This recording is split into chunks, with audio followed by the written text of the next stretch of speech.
Se vaikuttaa ehkä hassulta, mutta joskus tuntuu, että late on antanut tälle ihan kaiken. Laskemiselle. Koko elämänsä oikeastaan.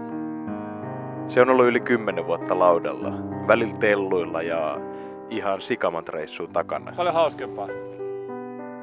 Jossain vaiheessa mä huomasin, että oltiin vedetty kovaa ja ilman taukoa tosi pitkään. Kierrettiin Alppeihin ja oltiin vaan kiitollisia siitä, että saatiin vihdoin laskea, kun lumi on kuivaa.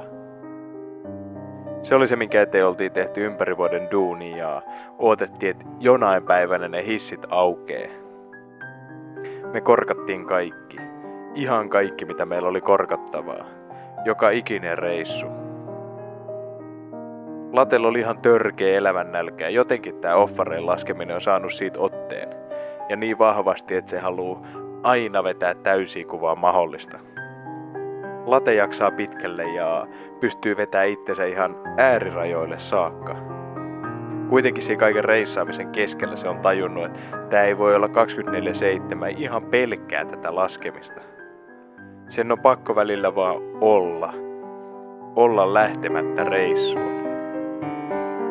Ja kun se välillä jää himaan, niin toivottavasti se tajuu, ettei se oikeasti halua laittaa sitä laskemista pois mielestä. Se on mitä se rakastaa. Se on oikeastaan kaikki mitä late on. Joskus on kai pakko päästä siitä hetkeksi pois, hetkeksi muualle, hetkeksi irti. On hyvä löytää itsensä talvella kotoa, olla poissa, jotta voi lähteä takas vuorten luo.